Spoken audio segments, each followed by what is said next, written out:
묻지도 따지지도 않고 공공기관 직원들에게 제공되는 사내 대출을 두고 특혜란 지적이 나오자 정부가 지난달 관련 지침을 개정하라고 통보했습니다.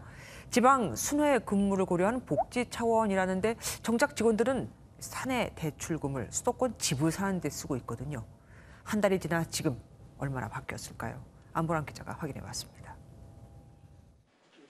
지난 8월 초 기획재정부가 각 공공기관에 내려보낸 문건입니다. 공공기관 사내대출 관련 특혜 논란이 일자 9월 3일까지 금리 하한을 정하고 자금 한도를 낮추는 것은 물론 주택자금 대출 시 구매주택 규모와 LTV 규제를 적용해달라는 내용입니다. 얼마나 고쳐졌을까? 정부 지침에 맞게 사내대출 제도를 운용해온 한국광물자원공사를 제외한 산업통상자원부 산하 23개 공공기관을 살펴봤습니다. 3가지 지침을 모두 적용한 곳은 한국전기안전공사 단 한 곳에 불과합니다.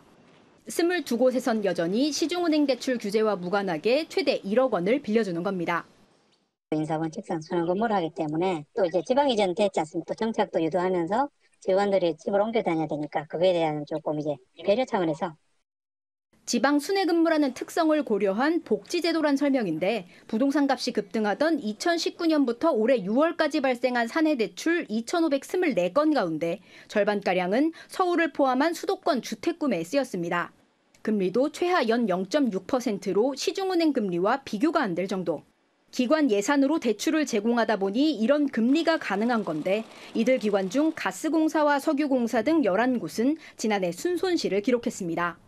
이거는 공공기관 근무자들만이 가질 수 있는 굉장한 특혜다. 그리고 정부의 부동산 정책을 유린하는 그런 결과일 것이다.